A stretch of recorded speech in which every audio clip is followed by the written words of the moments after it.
Hi, my name is Andy Boyd. I'm with 3M and been in sales for 4.5 years in our industrial business group.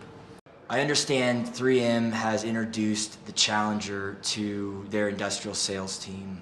Why did they believe in it?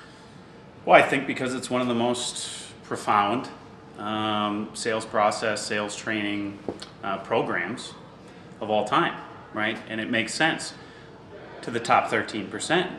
Right, so those folks that intuitively, right, are already taking the hands of their customers and challenging the status quo, helping them see into the future and utilize a solution that's ultimately going to make them more productive and more profitable. Right, it makes sense to the top 13%, the sales managers, the VPs of sales.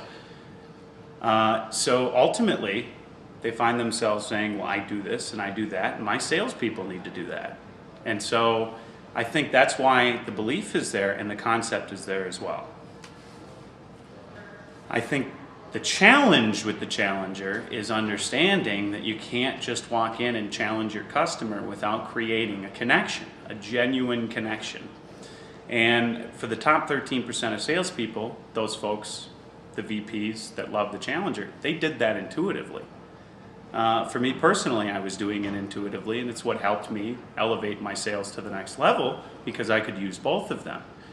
But when I found Story Seekers, okay, What Great Salespeople Do by Mike Bosworth, and read the book, I could resonate with it. I was already doing some of these things to create that connection, right? Create that trust and the likability, and have somebody be open about their vulnerabilities in their process, right? Their inefficiencies, and be able to take a look at where they could make improvements.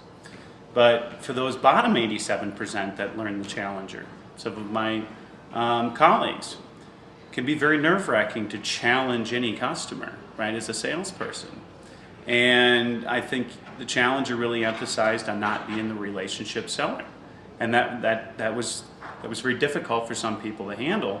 And I also think that you find a lot of folks that they go through the training, they're positive about it. They don't intuitively connect, so what they take their learnings out to their customer and they start challenging their customer without having created that connection, they over-challenge.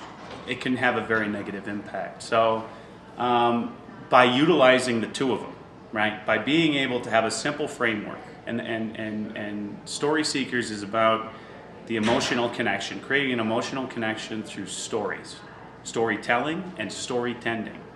And one of the great questions that we ask in the workshop is, how many people have had a lesson in listening? And it's amazing, right? Very, very few people have ever had a lesson in listening. This is one of the lessons that we teach, is how to connect through storytending, right? And storytelling. And it's a simple framework, right? It's being genuine, it's being emotional, it's being vulnerable. And that's so, so, so powerful. And it's something that can be taught to anyone, right? A framework behind how to tell a story.